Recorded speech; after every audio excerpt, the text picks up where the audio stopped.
Our Karsch, Scott Anderson, and the quarterback, Jared Goff, joins us for our weekly conversation. Jared, as always, thank you very much for being with us. And a huge game coming up, but let's put a bow on the last one. How ridiculously good is Jahmyr Gibbs? Yeah, he's pretty dang good. It was fun to watch him get loose there and have the type of game he had. And I'm happy we got him on our team. That's for sure. You said something after the game, not kind of paraphrasing here, that you can see fear in defenses. What does that look like from your perspective? Yeah. When he gets the ball, you can just see the way that they try to rally and tackle him. You can tell it's a coaching point all week for them. And to be honest, it's no different with St. Brown and J-Mo, but I think in that game you could see it show up a lot with Jahmyr, where like those guys get in space and you can tell that the defenses are really breaking down to try to stay in front of them. And it's hard to tackle those guys, and he's one that we're glad to have on our side. Every week you guys will mention that whether it's a win or a loss, that there are things that need to get cleaned up. After this game specifically, what needs to get cleaned up for the offense to be successful against Green Bay? Yeah, I think just continuing to get better on third down. That'll keep us on the field and lead to more red zone drives and then more points. And I think we are slowly improving, but we are finding more ways to convert, getting more guys involved and that whole thing. I think on first and second down, we actually were pretty good this past week and certainly ran the ball well and sometimes and threw it well on first and second down. But the third down stuff still needs to continue to improve. You also mentioned that you wish you had a couple of plays back. Which was the one specifically that you're like, oh man, that's the one that really? There's a few. We threw it 42 times. There's going to be a couple when you throw it that many times, and I don't know. I mean, just some of the decision. I think I got it to Gibbs in the flat maybe too many times, but he breaks one of those tackles and goes to the house. We're saying great job. So it's just the game you play, trying to decide where to go with it. But in hindsight, you always want a couple back. The last drive of regulation, you guys are losing to the Giants, and it feels like a loss here, and there might be panic setting in, at least with the fans, and you guys are in a must-have-it drive, and you're able to run 13 plays in 2 minutes and 26 seconds and get into field goal range. Take us in the huddle, what you said, and what was going through your mind before that drive. Yeah, nothing was said. We knew we needed to go down there and at least get 3. We really wanted to score a touchdown and just end it right there and put our defense back on the field to end it, but just came up a little short. Got in a good spot for Batesy there. He made the long field goal, massive clutch field goal for us, and put us into overtime. And I think we had a pretty good feeling once we got to overtime that we had a good chance to win. We felt like the momentum was kind of shifting that whole second half towards us. Just had to kind of push it over the top. You said earlier about things slowly improving. We took a bunch of calls yesterday, fans concerned about the protection for Jared Goff and the drop passes. Are those things that can get better moving forward? Yeah, I think it's kind of been a little bit of an anomaly there. I don't believe that's a trend that is anything that's indicative of who we are, what we want to be. The O-line's battling. They're banged up a little bit. They're doing what they can, and I thought they did a lot of really good things throughout that game and really did protect pretty well for the whole game. I know they'll want some of those back, but they're doing a good job right now. And I think the drop passes thing, too, it's going to happen 1 or 2 here and there. And I don't see that being a trend for us. Well, one more thing, because you mentioned Bates' field goal. Have you ever seen a field goal bend both ways? Did you notice that in real time when you watched it? Yeah, it looked just like the one in Houston last year. And, I'm glad he made it. Yeah, I mean, he's a great kicker, and it was a big one for us. Did I catch a hockey nickname in there? Did you call him Batesy? That's what I call him. Yeah, I don't know if that's his official nickname. That's what I like to call him. Fair enough. First time around, the Packers did their best to stop the run, keep players in front of them. They did a great job, really kind of limiting Jahmyr. I think he had 10 receptions in the game, but just for 31 yards. What did you see from that game? What the Packers did that you're locked in on this time around, that you're ready to go? Yeah, well, we won't divulge all the secrets, right? Right. I mean, they do a lot of good things, and we'll have ways to attack it. I think we're such a different team than we were then. I think they are too. They've evolved and changed, and things have changed up on their side, and as well as us. It's 10 games later into the season, and we certainly got ways we want to attack them, and they'll have ways they want to stop us.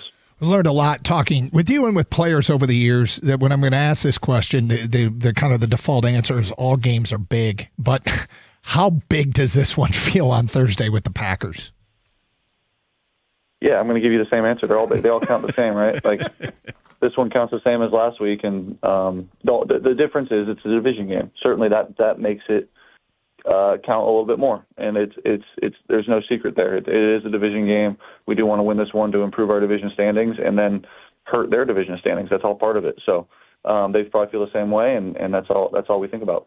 Kind of piggybacking off of that and your response to that, understanding it, the division games obviously do mean more because it's the division at stake here. But is there anything else just subconsciously about Green Bay that makes it different? Like, is there a different feel to a Green Bay game than there is to a Bears game or a Vikings game?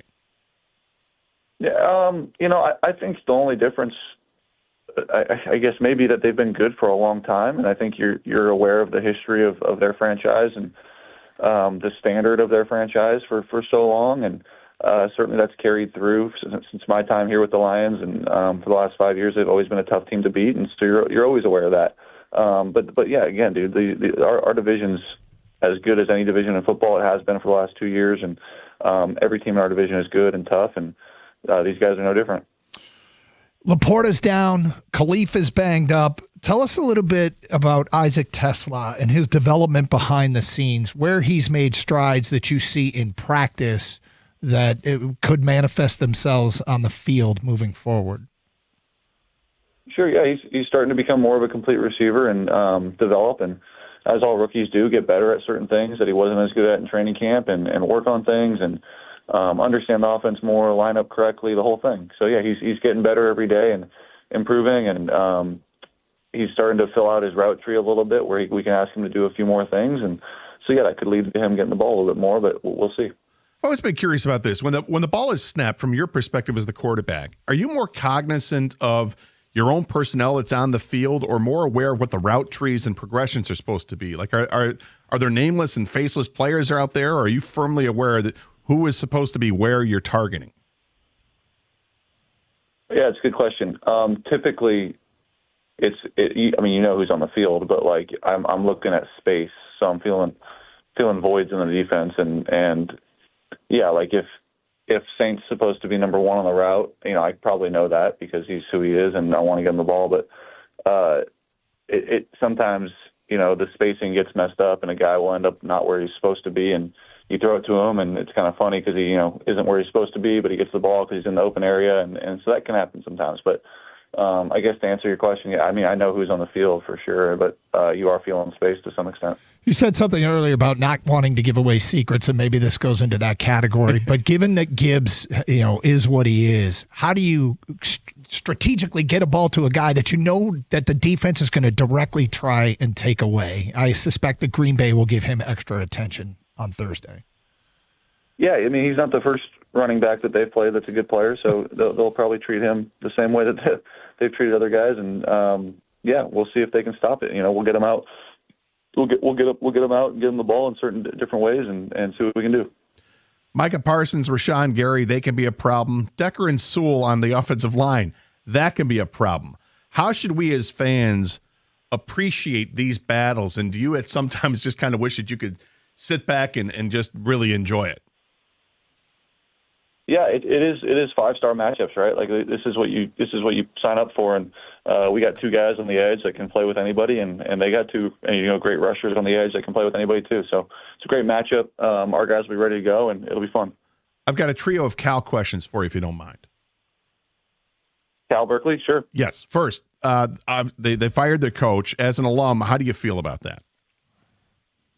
I'm a big fan of Justin and what he did with Cal, and I think he was doing as best he could. And I know they had to make some tough decisions, but I was always a fan of him. And but with that being said, I mean, I'm so supportive of the program, and we'll support where they move forward with and whoever they move forward with. And I hope it's a great coach who brings a lot of energy and fun and excitement to the team. But we'll miss Justin for sure. A year ago, Fernando Mendoza was the quarterback. Now he's at IU. Have you kept in touch with him and followed his career as he's moved on to the Big Ten? I wouldn't say I've kept in touch with him, but I have followed it. And he's having a hell of a year, and looks like he could win the Heisman. And happy for him, man. It's awesome. And lastly, before the season began, we were at training camp, and you welcomed a daughter into this world. Doug and I, and as the show, we got your daughter Romy a Cal onesie. We're wondering if she's grown out of that yet. She probably has. She's growing fast, man. She really is. Yeah, but I don't know if we've even put her in it yet, to be honest. So I'm sorry, but she's been growing fast, and if we get a chance to get her in there, I'll get you guys a photo of it. But I always talk about that dog toy, that gator dog toy. It's still alive. It's still Quincy's favorite. Awesome. And he's slowly tearing it apart. But it's great. Final thing, any chance we'll see you at Michigan Ohio State on Saturday? No. Enjoy your Thanksgiving. Good luck against Green Bay, and hopefully we get to talk again next week. All right, guys. Thank you. Thanks, Jared. Jared Goff.